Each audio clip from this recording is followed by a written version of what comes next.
What is up, all of my spiritual family and spiritual tribe? This is Breaking the Cage for February 11th through the 17th. Now, we just went through that new moon.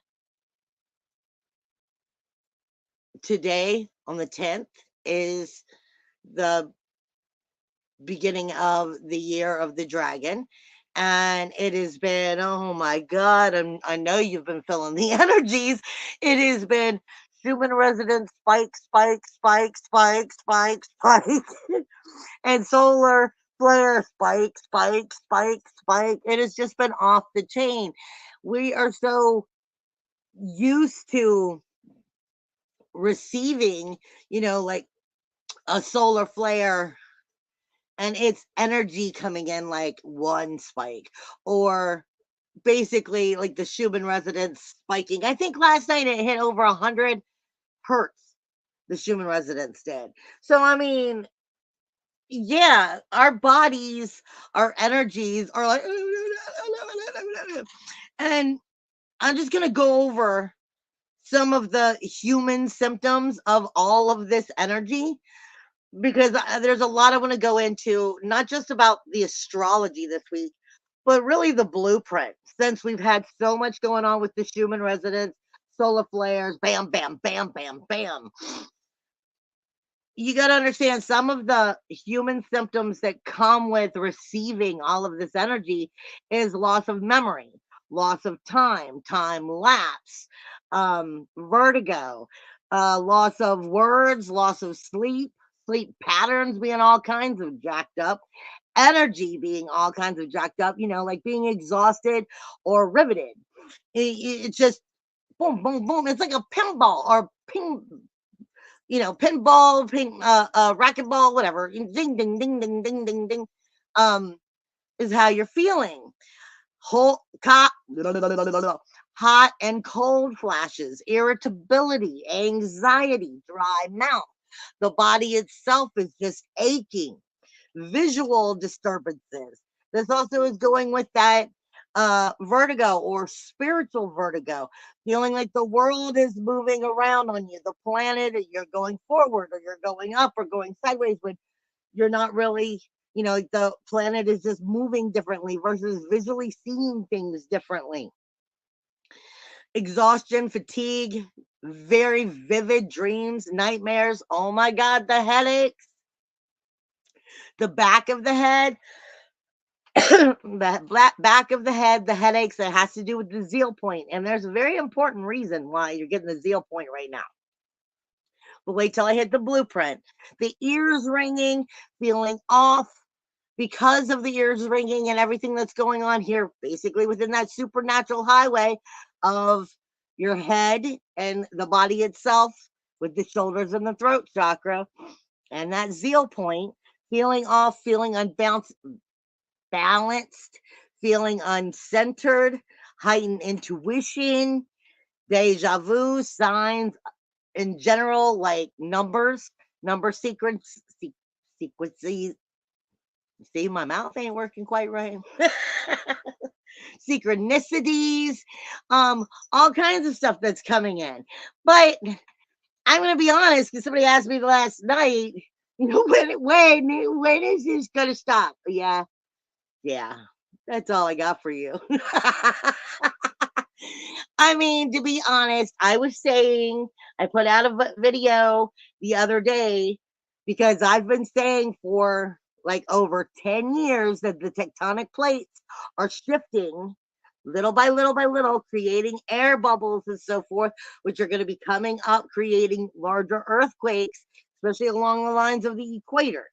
And with the way the energy is, and this year's astrology and the eclipse seasons, I expect for more of that heightened energy, that psychic energy, to be coming through the planet itself as we get closer to these eclipses. So I really would not expect for the Schumann resonance and the solar flares to slow down. That's probably not what you want to hear. You'll probably have a break in between and they'll pick back up, especially as we get closer to that lunar eclipse, I think it's a penumbral eclipse, which is definitely dealing with ego. It's the ego of the earth itself and shadow of the earth itself. And I'm saying that because I know technically I'm skipping a month, because on March 25th is where we have that not full, that lunar penumbral eclipse. And then it goes into the full solar eclipse in April. But you are feeling the energy building to these eclipses and what's going to take place in between one set of eclipses and the other. So I don't expect the heightening of this energy to really stop. I expect it to just keep on. I'm just warning you. So, along with all of this, has a lot to do with dehydration, taking time to love yourself and truly, give yourself what you need and rest. I'm so not even joking. This is a good sign. There's a lot of good things coming out of this, but it just keeps going. Now, one of the things I'm getting with this energy is you've got to understand we're breaking the program. And I don't mean in the way of what we've been talking about since 2020. No, because we're really getting into the true breaking of the program. I mean, we're getting into all that we have ever known, breaking our way of life, our regularly scheduled daily program. We're learning that what we call our regular daily scheduled program is part of that hive mind mentality, and that we're breaking that program. And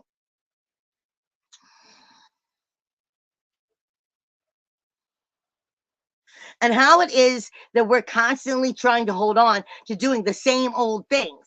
And think of it, it's not just the same old things, but it's like in your conversation with your friends, your people, your peers. They're like, how are you doing today? Same old. This was never meant to be how we were. This was never meant to be how we were. We can't be authentic when it's just same old. But we're learning how to break what we don't know, and we don't know what we don't know. And see, and spirit reminds me, I've said, because I've been on a few different shows before, if you followed me for any amount of time, everybody knows that I'm have like my spirit marriage with Grimm. Okay, he's like a brother to me more than anything. But my original spiritual connection and starting to deal with spirit probably started, I don't know, because I was young, somewhere probably around when I was 7 or 8, and I was dealing with the Egyptian god Ra.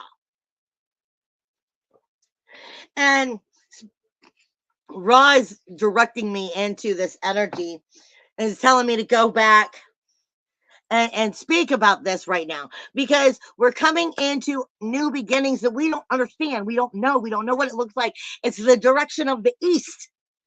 But we're so freaking stubborn. We're stubborn and stuck in our ways, in ways that we don't even know that we're stuck in our ways.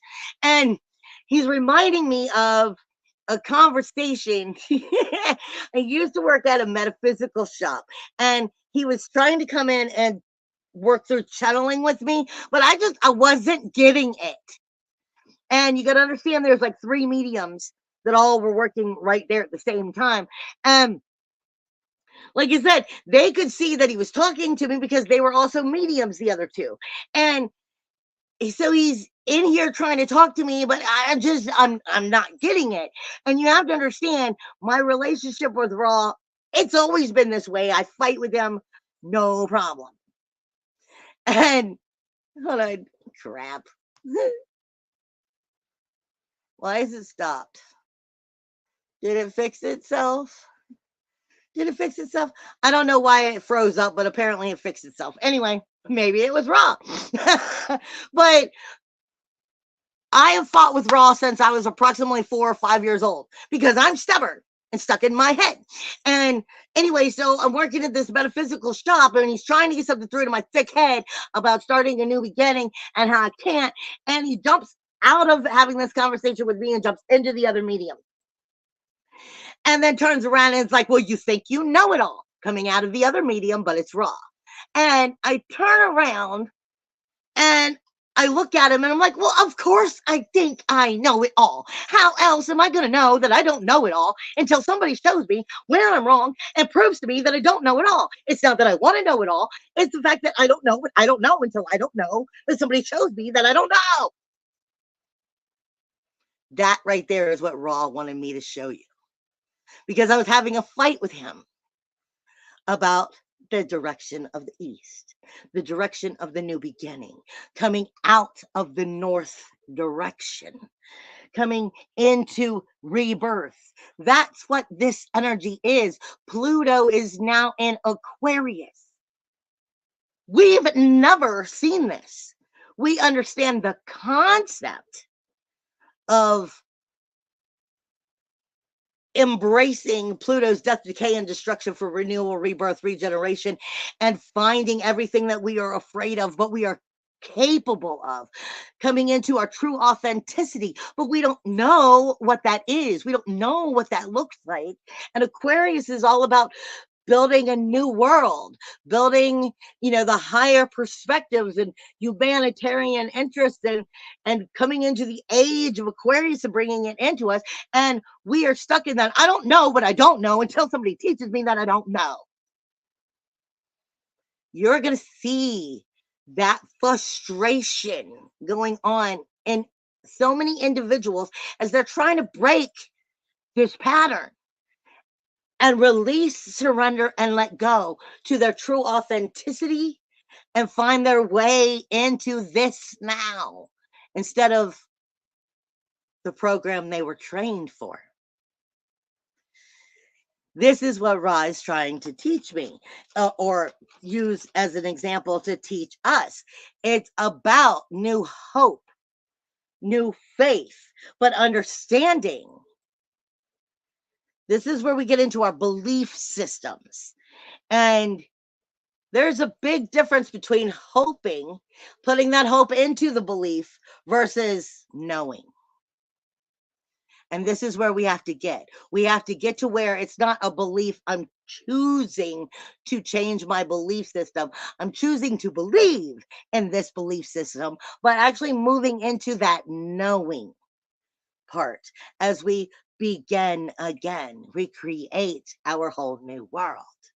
But there's still so much funk that is rising up out of us. And as we come to, like I said, next month, and that lunar eclipse in Libra, before we hit the solar eclipse, we are hitting the actual shadow of the planet, not individually you, the planet. So expect for frustrations and timelines, Mandela effects to be more, and watch that belief system. Take that belief system from hope to belief to knowing. It's got to be in here is what we're getting. Spirit also gives me the number of 1414 as we're moving forward. And this has to do with exactly what I was saying, the faith that we have within ourselves to put us on the right timelines. And I'm saying it that way because I don't know how many doomsday stories you're hearing right now. This is the end of days. It is for some of these timelines. But that's also a free will choice according to your belief system. Get your butt on a timeline because you know it to be so. But here's where Spirit also is saying why it's important that it's not just hope and belief system. It's got to get into the fabric of your knowing, because Spirit, then I also have a draconian and some reptilians that I deal with I have different kind of star seeds and all over the place. And I have a draconian that is more on our side. That literally is giving me the, remember the Larian, Vegan, Draconian wars. One of the hardest things about that whole love and light thing, that positive thing, is not being naive. Because that's a big problem. There's a big difference between being naive, holding on to that hope and that belief system, but really you're just freaking being naive. That's like I always say when I say Pisces energy, and Pisces energy will bring home the stray dog because they feel sorry for the stray dog, but that stray dog may be the person that robs you freaking blind, but deep in your heart, deep in your gut, you knew better. You knew better than to give them, I'm sorry, but to give them that love, to give them that acceptance, to give them that opportunity to prove you wrong. And this is what the draconian was dragging me through all day yesterday, is knowing versus believing. Because what he's showing me is us being over on the astral side, just humping out souls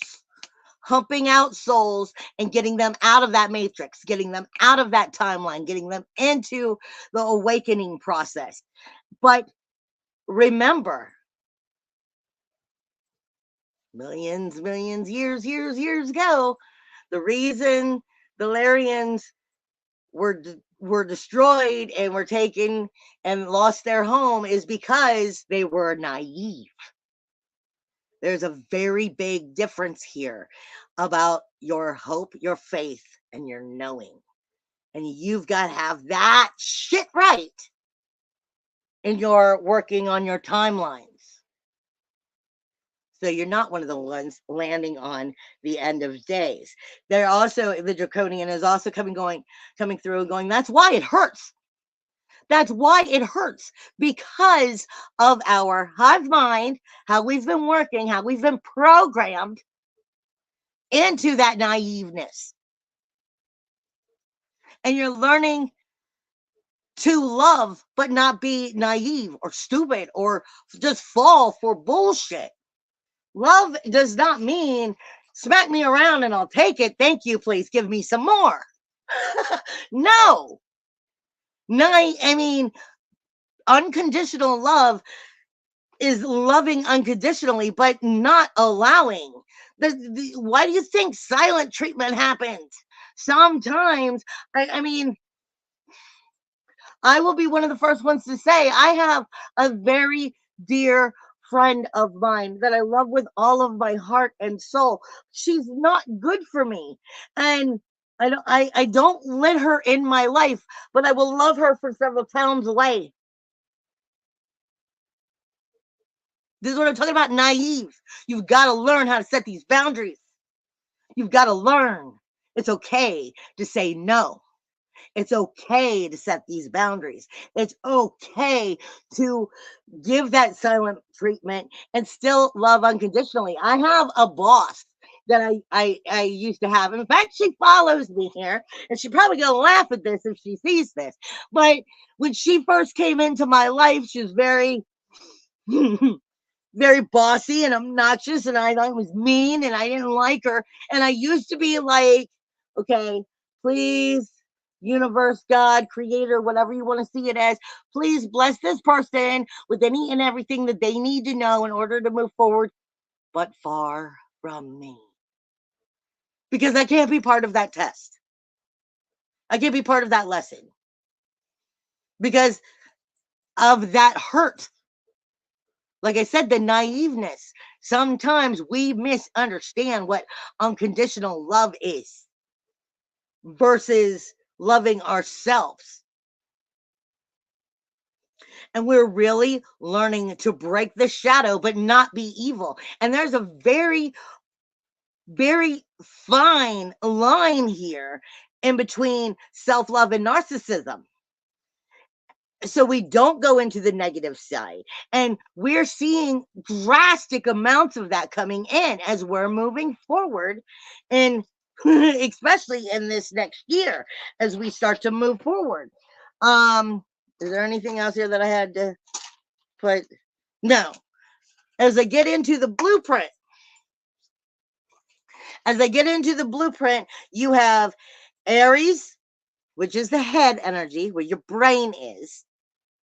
It is also your character, your third eye, and your crown. And it is sitting on the lateral lobes and the nerve connections. Now, this means the way that the brain is actually working versus the hive mind mentality of what you've trained it, how and what to see, pay attention to, and work with, versus taking your power pack and retraining that brain. And the reason I explain it that way, because it's Chiron, the wounded healer. This is talking right about what I was talking about. Overcoming that love, overcoming that knowledge, overcoming stepping into a higher vibration, still seeing the truth, not lying to ourselves. Taking the connections of all the information that we're receiving, and then what to do? It connects directly into our Taurus energy, which is typically seen as our throat chakra, but it's literally got Uranus sitting on the occipital lobe. That's the freaking zeal point. And I've been all over people forever about the zeal point. The zeal point opens us up to be able to receive, comprehend, and understand the higher energies, but it also connects us to the lowest of energies. When we're not awake, it's kind of like turned off. So it protects us from the negatives. But once we're awake and we start to really deal and work with energy, it is now active, and it's up to you to be responsible for it. This is why we have problems with what I call the supernatural highway. I'm not making a cross. What I'm making is third eye, higher crown, brain activity coming through the throat, coming down to the heart. And then where does it come straight across? The throat and the shoulders and the back of the neck. That's your supernatural highway, where your heart and your head fight. Your heart is trying to go shh, shh, shh, shh.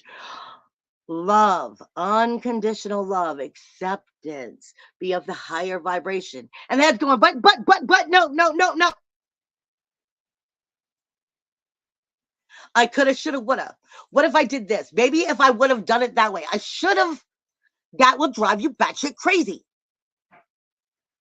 Supernatural highway starting to choke up the throat, not allow the natural flow of this conversation to take place for healing, which comes directly into the zeal point, which is connected not just to the occipital lobe and the occipital bone of the brain, but it's also connected to the actual spine. So it is connected to the nerve endings that go up and down the spine, sending that information of what the head is picking up to every chakra in the body, and then working its way back up. And this is where you're finding imbalances in areas that you don't know how to comprehend, because technically you usually think when you get into the spiritual aspect, they go, well, you might have an imbalance between your root chakra and your heart, or your root chakra and your crown, or your third eye. No, I'm talking about the chakras that are down in your feet, in your ankles, your knees, and from your hips down, your chakras of lower consciousness. This is where we store all of our ego and our negativity. And then it's trying to come up and work with what we have cleared. And I can't say enough times, if you don't work on all chakras from toe to the top of your head, you are wasting your time balancing these chakras, because you're not actually cleaning out the lower consciousness list. Now, hold on. Your Uranus, which is your individuality, your uniqueness, your freedom, tapping into the throat chakra and occipital lobe, which is the zeal point, how you can communicate your truth, your free will, your liberation, getting out of that naiveness. And it is literally trying to communicate with Jupiter, which is on the jugular. Then you have Venus, not Venus, Vista, because I deal with a lot of planets that are in the Kuiper belt and the asteroid belt. You have Vista, which is the sacred flame. The sacred flame of the heart. Why are you here? What is important? What is sacred to you in your heart and soul? It is literally in the arms. And the arms stand for anger and frustration. Where does it hook into? The arms hook directly into that supernatural highway. And everything you have two of, yin and yang. And what is this all part of? It goes into the heart chakra. Vista is the keys to the sacred flame, to everything that is sacred to you. So this is part of why the heart is feeling it's in a vice. Or in general, it's not just pressure headaches we're getting pressure. A pressure blender, so to speak. As we try to work through these lower vibrations, release them, and get rid of the energies that are still sifting from the planet itself as we move to the solar eclipses and work to the next one. Like, there's a lot of smorgasbord going on here. You have Lilith and Juno, which is literally sitting on the liver and the abdominal energies, getting into solar plexus and sacral chakra. And then you got the south node, which is literally on the fatty parts of the kidneys and the adrenal energies, removing our waste and holding on to the fat that keeps us from breaking it down. Resistance. Because we're still holding on to the resistance. This is part of what's keeping us from becoming the light bodies that we will eventually become, because we are working through removing density in a three-dimensional perspective. And this is why it's no longer suffice to only deal with the upper 7 chakras, because I'm only talking about them right now. As I was going through that south node, everything you're good at, but it doesn't serve you. Sitting on those kidneys, that fatty energy that can't be broken down, having trouble removing it through your waist, going back up, backing up into the abdominal, backing all the way back up into the liver. I'm explaining. And that all has to do with the supernatural highway and that conversation of what's going on in the brain from what you see of the world through the zeal point, which is sitting on Uranus, your individual, unique authenticity. Separating the patterns. Separating the fact that you should not have a pattern. You are you. But here's the thing, when we get into those lower levels of consciousness, we're talking about from Sag through Pisces. You have the majority of the planetary energy out there. This is the knees, the ankles, the calves, the feet. And you're talking about Pholos, Ceres, Venus, Mars, Mercury, Cattyclaw, Sun, Pluto, Saturn, Nessus, and Neptune. Most of your planetary energy is in this lower level of consciousness. And when we get into it, let me just come here. Satala is the knees.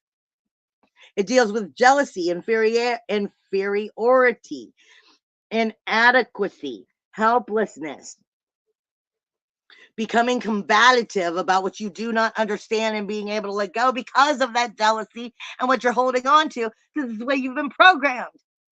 I want the change, but I can't make it happen. I don't feel worthy I'm inadequate. I can't do. Why? The knees is your bounce. You need to be able to be flexible. They need to be able to open and close in order for you to walk. This is your flexibility not being flexible because it's fighting for survival. Then you get into Tala, which is your calves. Prolonged confusion becomes incredibly even more dominant here. Instinctful willfulness. I want what I want, and I want it right now, and I'm going to do what I need to do. It's all about me first energy. And it is push and shove to get what I need. Then you get into Rosatella, which is the actual ankles, which is the animal nature.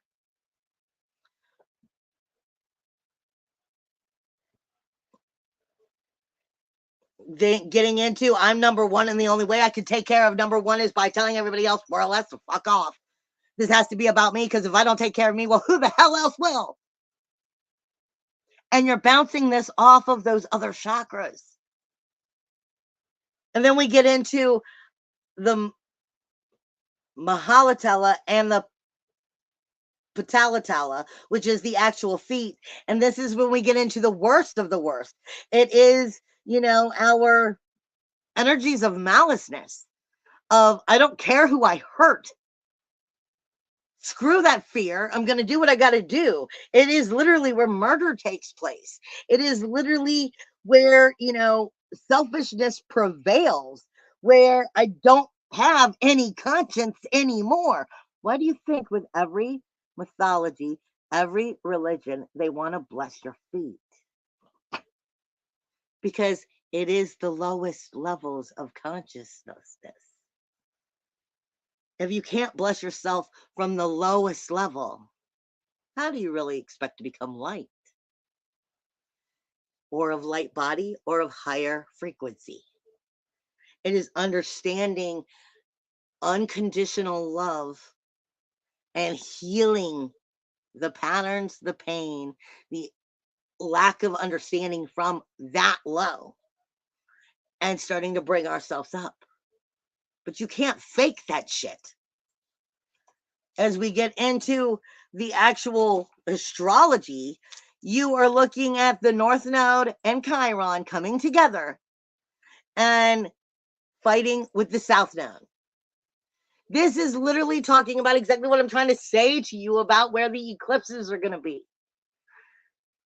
The character of who you are versus the patterns, the ideas of what you think you're supposed to be. And accepting it and moving on and getting past what you're good at, but it doesn't serve you, but really starting to take credit for every and all parts of who you are. And the first 2 days of the week is having a fight with Mercury, which is in that 10th house, the outer world. Stop letting the outer world have any fucking influence. Anything that happens outside of you is exactly outside of you. Lilith and Juno is in that 6th house fighting with Saturn. Every pattern of your daily activity, every pattern of how you believe your life is supposed to be from the moment you wake up to the moment you go to bed, your actual activities of the day, your working environment, your friends, your people, places, and things, they're all energies. Dealing with the 12th house, still holding on to the way they told you that you have to be, the way that they've told you and drilled into your idea that this is what the world is. No, we don't have a freaking clue what the new world, it's a whole new world, is supposed to be. This isn't just hope and faith. This is knowing. Knowing in here, I'm creating better. So get the hell out of my way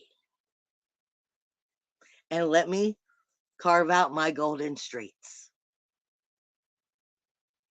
but it's not easy. And it's not going to be easy all year. Then you have Uranus, which is not getting along with the sun or Cardi Claw. Cardi Claw is technically the shaman that's in astrology, being able to see that whole new world and breathe it into life. The sun illuminating, it's here, but you're still not fully in that proper belief. You're in the wrong belief still. We're not in knowing yet. We're working on it. Uranus is saying it's here, but I can't completely embrace myself in it. And that's what we're working towards. Jupiter, which again is on those nerve connections, sending all of the conversations from the brain into the chakras up and down and all around. Higher knowledge and abundance, Jupiter is, and it is not getting along with Mercury, your communication with that outer world, and believing that you have the authority of creating your own reality and being able to see you breathe it into life. But it's also not getting along with Mars, Pluto, and Venus. Even though Venus is technically still in that 10th house, it's slowly moving into into Aquarius this week, at the end of the week. So it's still close enough to pick up with that Pluto and that Mars energy. The outer world feels more potent. The outer world feels like that vice going, I'm here and I'm stronger than you. So I'm going to make sure you feel its energy. But again, that's us learning we know better. You can do this. But we're learning how to connect with what is important to us. Take us back to that vista, the sacred flame. If it isn't important to the sacred, who you are, what is important to you, your up close and personal family and everything that's sacred, then why the fuck are you wasting time on it? No. You have the moon that's going to move through Pisces, Aries, Taurus, and Gemini. And they do tell me to watch out for as you come to the end of the week as it moves through Taurus and Gemini, because I am getting energies coming off of that. And depending on where you mindfully are, that's going to make a big difference as you get into that Taurus and Gemini energy with the moon. You have sextiles all week, though, because the moon is your emotional and your physical body. And as we come to the end of the week, it's saying mind that moon energy as it's in Taurus. Mind it as it's in Gemini. Be very aware of why you're feeling the way you are and if you are losing control to the emotions. I say all the time, if you cannot control your inner chaos, you will never harness your power. This is sextiles, very positive energies. Chiron and that North Node are getting along great with the Sun and Mercury. Learning what you have to do in order to move forward and stepping into those goals, dreams, and ambitions and possible tribe members. It's illuminating its opportunity if you're willing to step into the knowing. Jupiter and Saturn. Jupiter's in that second house. Saturn's in that 12th house. Standing in the abundance of who and what you are, and that truthfully, you're an unstoppable bitch or man. You know what I mean? You're an unstoppable entity of energy if you could just believe in your energy. Set those boundaries, make those changes, bring that healing. Stepping into the power of the manifestation. You have Neptune, which is getting along great with Mars, Pluto, and Venus, and Mars, Pluto, and Venus. Breathing in the dream into the reality instead of holding on to the idea of what they want you to dream. You have Lilith and Juno in that 6th house, dealing with your relationship zones of Virgo, not relationship, and your activity, your daily mundane tasks, getting along great with that Uranus and Jupiter. Meaning, if you believe in you and you can step into you and you cannot listen to the outer world idea of trying to manipulate you, being naive, and make you think that you're not worthy, this is a great time. But you've got to harness that power because it's going to be shaky. Then you've got that South Node, everything you're good at, but it doesn't serve you because it's old. Old ideas is no longer with where we're moving. It's speaking directly with the Sun and Mercury. It's literally telling you, if you stick with what you've always known, well, at least you'll know. Maybe that's your comfort zone. Get out of your comfort zone. Get out of your comfort zone, guys. I'll see you next week. Love you. Bye.